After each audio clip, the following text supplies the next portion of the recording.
Please welcome Donald Trump Jr.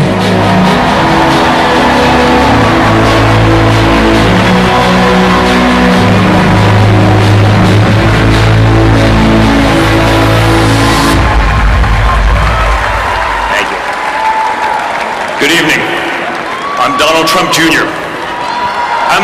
Thank you. Thank you. I'm the father of 5 young children, from 2-year-old Chloe to Kai, who just turned 9. I'm the husband to Vanessa, an amazing wife and mother, and the son of a great man. I'm an American. And tonight I want to talk to you about the country we live in, the country our children will grow up in. For my generation, this is the most important election of our lifetime, one that will determine the future of our country, and in turn, the future of the world. For too long, our country has ignored its problems, punting them down the road for future generations to deal with. In business, I was trained by my father to make the tough investments and decisions today to ensure a brighter future tomorrow. We've actually started to believe that solving our great problems is an impossible task. And that's why we need to elect a man who has a track record of accomplishing the impossible.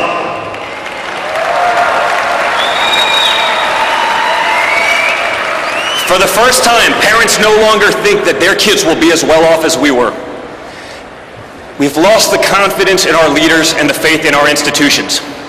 But remember one thing, we're still Americans, we're still one country, and we're gonna get it all back. We're gonna get it back better than ever before. I know we'll get it back because I know my father. I know that when people tell him it can't be done, that guarantees that he gets it done.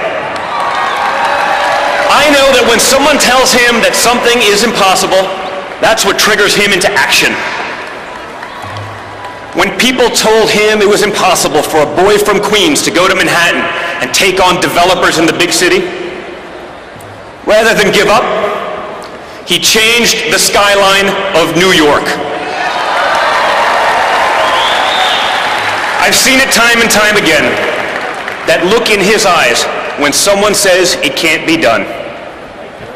I saw that look a little over a year ago when he was told he couldn't possibly succeed in politics.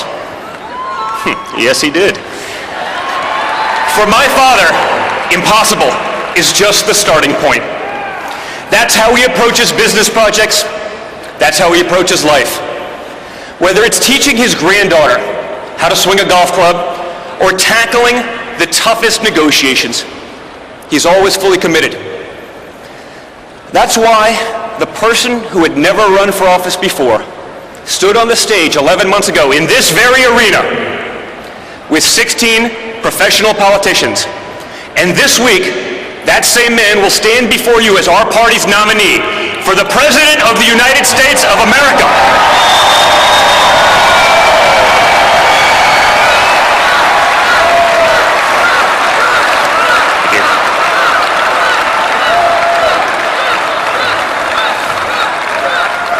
As a proud son and family member, it was one of the great honors of my life to be able to put him over the top in the delegate count earlier today. His unrelenting determination is why he's going to become our next president, and why I know that when my father says he can fix the country, he means it. You want to know what kind of president he'll be? Let me tell you how he ran his businesses. And I know, because I was there with him by his side on job sites, in conference rooms, from the time I could walk. He didn't hide out behind some desk in an executive suite.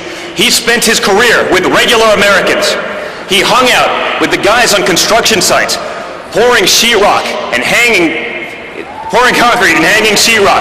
He listened to them, and he valued their opinions as much and often more than the guys from Harvard and Wharton, locked away in offices away from the real work. He's recognized the talent and the drive that all Americans have.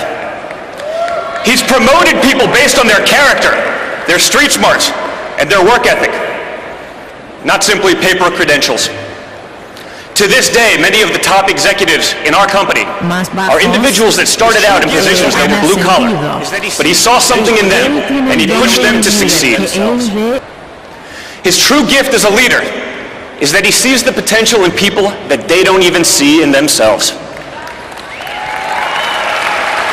The potential that other executives would overlook because their resumes don't include the names of fancy colleges and degrees. I know he values those workers and those qualities in people because those are the individuals he had my siblings and me work under when we started out. That he would trust his own children's formative years to these men and women says all you need to know about Donald Trump. Common sense. We didn't learn from MBAs. We learned from people who had doctorates in common sense.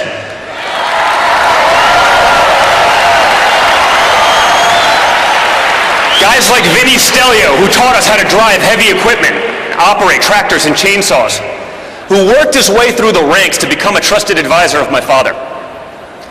It's why we're the only children of billionaires as comfortable in a D10 Caterpillar as we are in our own cars. My father knew that those were the guys and gals that would teach us the dignity of hard work from a very young age.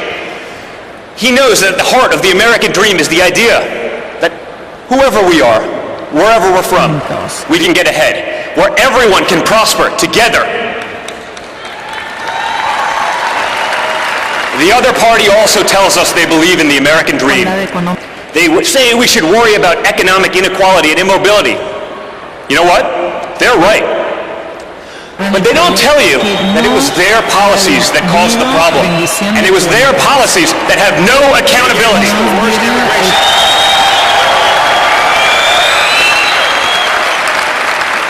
They gave us the worst immigration system in the world, one that imports immobility, one that drives down employment and wages for Hispanic Americans, for African Americans, and for everyone. An immigration system that favors illegals over those trying to go through the process legally. And at times, even over law-abiding citizens. It was Bernie Sanders himself who warned that a large tide of new workers keeps wages low and poverty high. The other party gave us public schools that far too often fail our students, especially those who have no options. Growing up, my siblings and I, we were truly fortunate to have choices and options that others don't have. We want all Americans to have those same opportunities.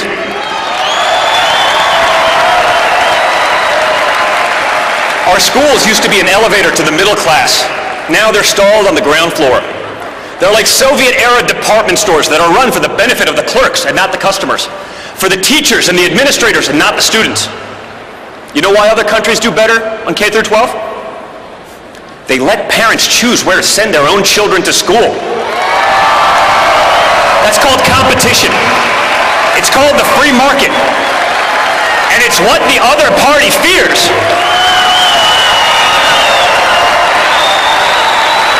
They fear it because they're more concerned about protecting the jobs of tenured teachers than serving the students in desperate need of a good education.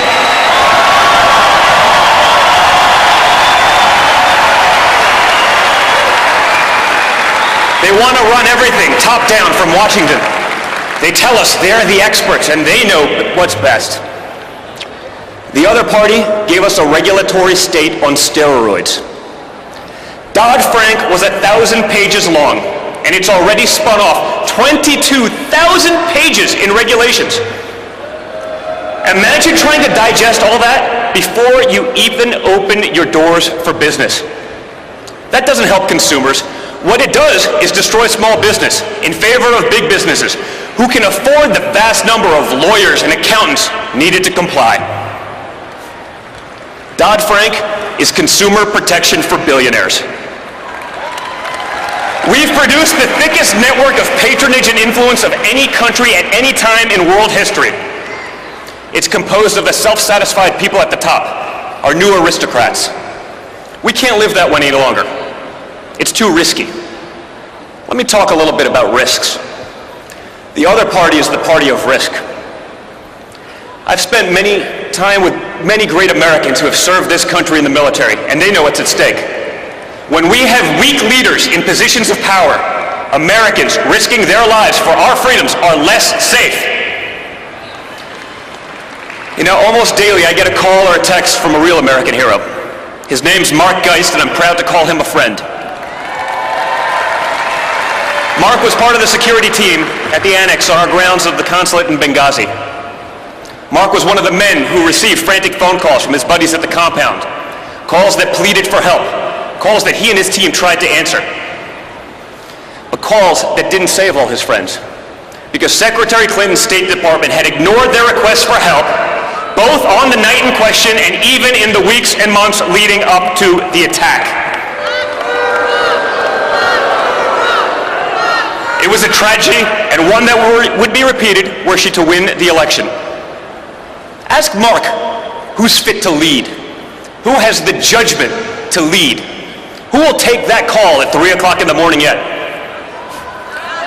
You know, or better yet, ask yourselves, if you were in Mark's shoes that night, who would you rather call?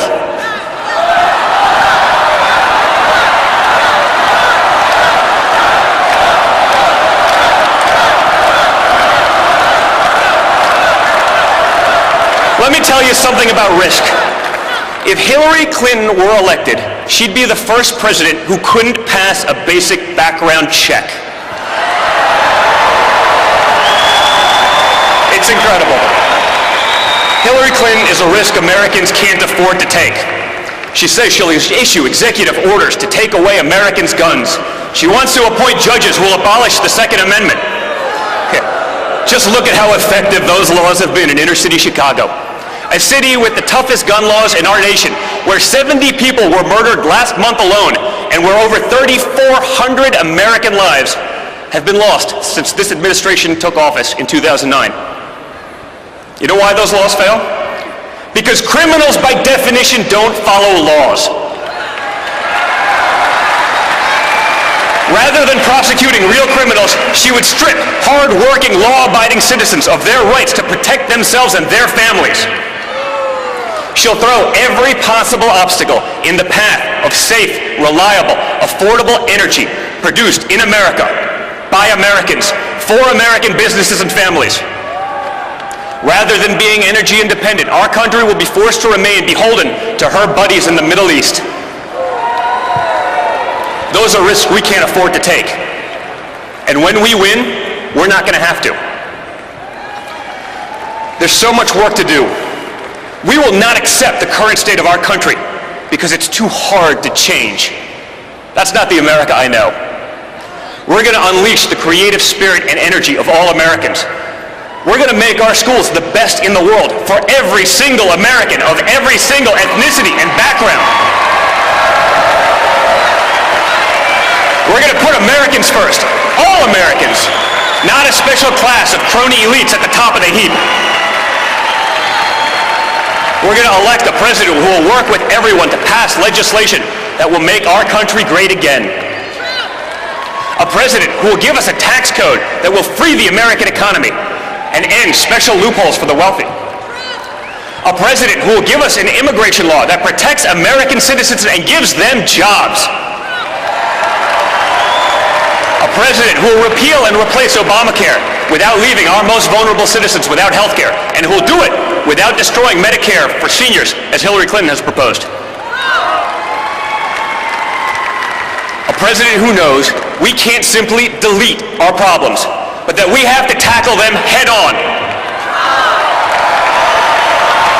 A president who won't allow PC culture to put the safety and well-being of our children and our loved ones at stake. A president who won't bow and pander to nations that shudder at the very thought of America's existence. A president more concerned with the safety and comfort of his fellow Americans than the feelings of those hostile nations abroad who, if given the option, would wipe America off the face of this earth.